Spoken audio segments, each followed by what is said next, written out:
situation. When it decided to go bad, it went well, as far as bad goes.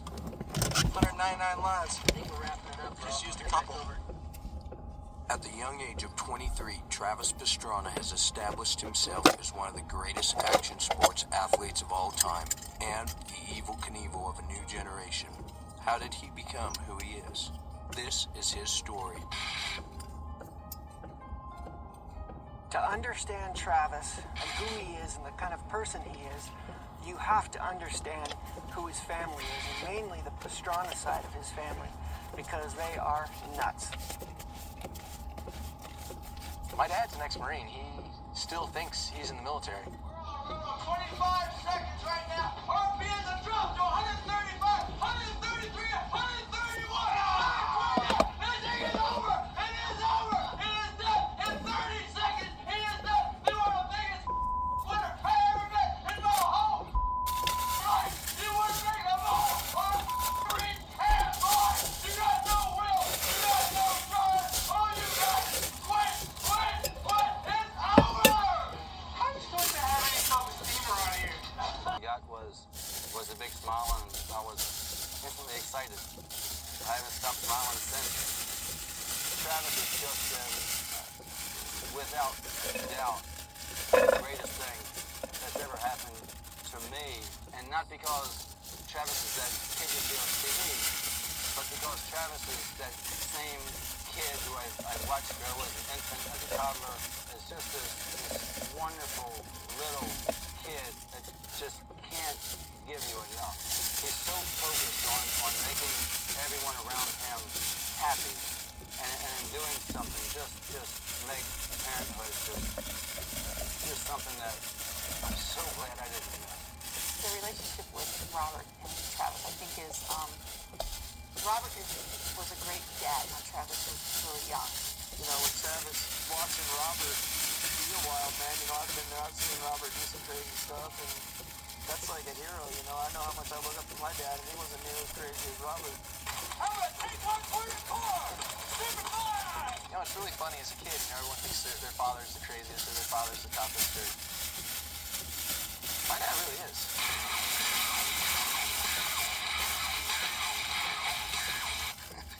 Well, after I met Robert, a lot of things about Travis made sense.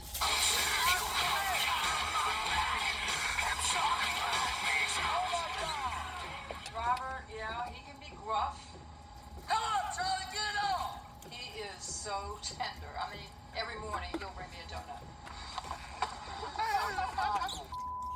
You can't believe how he is with me. You think I'm sweet? I stand by 7-7, baby. You're the sweetest guy.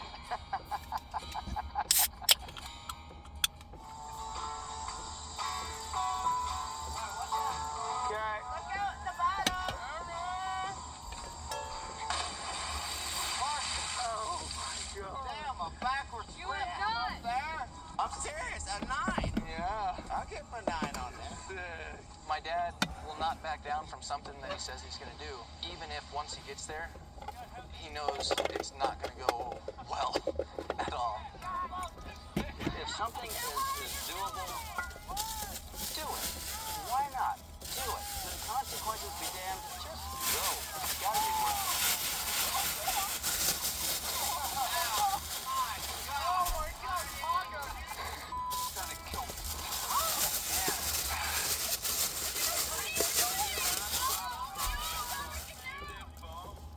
That's what matters to him, is what his dad and his uncles think and perceive him to be. And if he's a wimp, that just isn't going to fly. You know, he's crazy. Well, that side of the family's crazy. Robert's dad was a gold glove boxer. He was raised with, there's 6 boys in the family, and they're all athletic, and they were all tough man guys, you know. And so I think that Travis has seen that, and a lot of that is good. Definitely my whole dad's side of the family is just amazingly competitive. Good try. 10 seconds. You know, right now they all work construction, and you know, all my uncles, a couple of my cousins, and you know, they make $45,000 a year. They're the happiest family you ever seen in your life.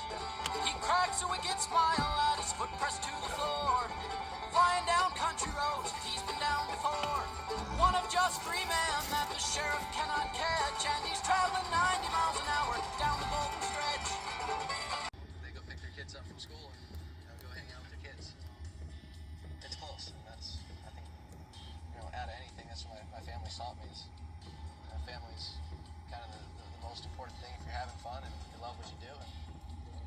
That's what's important. It's not money. It's not fame. I would describe Travis as a hyper kid. He's just ready to go, do the next thing. What's up? Let's go, let's go. Growing up, we would let him make his own mistakes at an early age. Never pushed, never forced, but encouraged me to do stuff that, you know, was outside the normal parameters of any sane parental figure.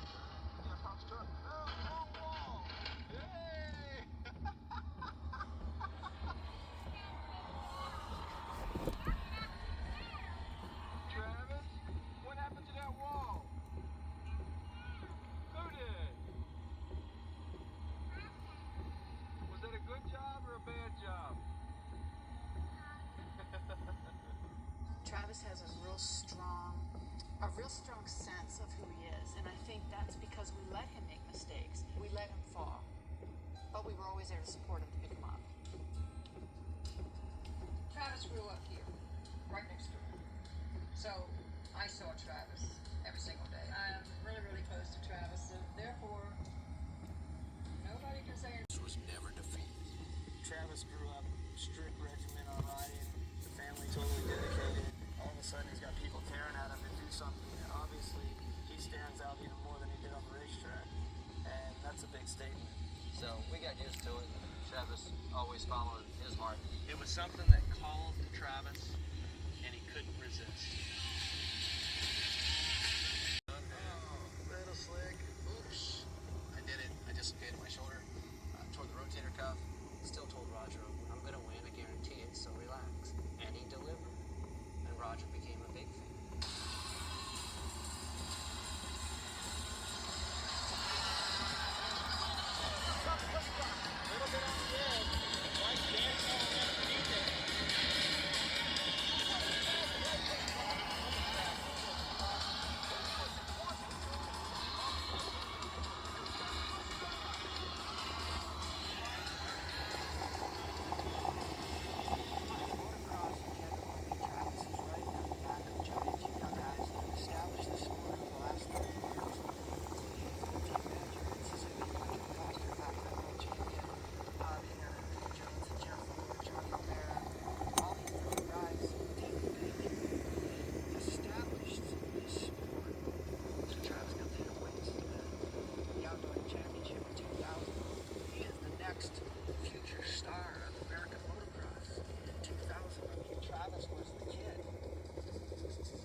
Travis was selected to represent the United States at the biggest race in the world, the motocross of the nations. Didn't ride a single round, and when he did, you know, he wasn't in the top 5 over in Europe. You know, of course, you had Ricky Carmichael, who's basically a god on a motorcycle. He's the best thing the U.S. has probably ever produced, and when they built it, the greatest of all time. But one man cannot carry an entire team. What do you do? And we went over there, and Ryan Hughes got a first and a third. Carmichael got a first and a second. And I got a second and a third. We absolutely dominated the motocross nations. I mean, Ronald McDonald, maybe? Have you seen the shoes that kid wears?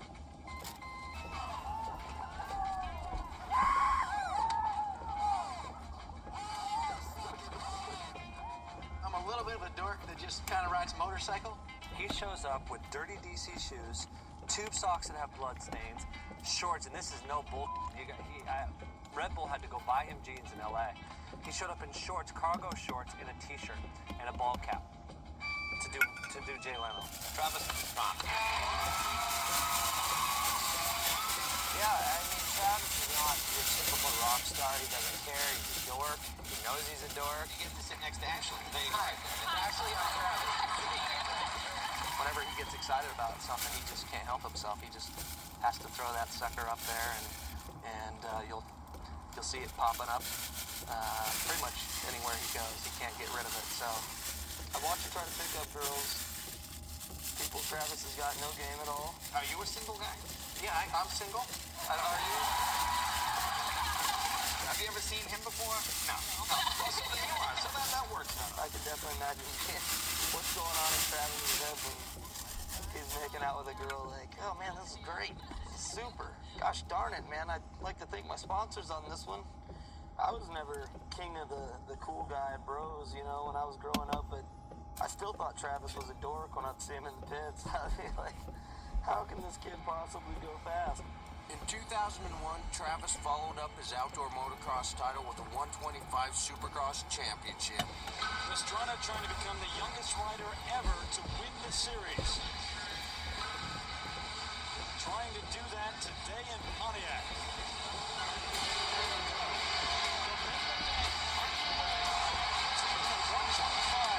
The last race of the season. Pastrana in his second expedition wraps up the 125 East Town. Travis Pastrana at the age of 17 years and 6 months, the youngest rider ever to win the title. Oh yeah! While attempting to defend his outdoor motocross championship in 2001, Travis's aggressive style got the best of him. You know, it's kind of him and Langston back and forth. It's the last lap. Here comes Pastrana. Shows him the wheel. He's got the inside. What a pass by Pastrana. And then he knocked himself out again, Bill. Knocked himself out again. Watch you do. Taking away even more points now. Oh, no. Travis had his neck jerked and then popped the back of his head. He is absolutely still. That's his father coming in under the roof. Racing-wise, I think it was a tough year. Travis showed Roger just enough for Roger to understand what was in there, and then frustrated the hell out of him for the next 3 or 4 years. But Roger never gave up. The backflip, nobody done the backflip back then. He wanted to do the backflip on the first jump. And we were trying to talk him out of that, just do something safe. And I felt so bad because he tried something safe, and he almost lost it on the safe jump. And I was thinking he should have tried the backflip the first time.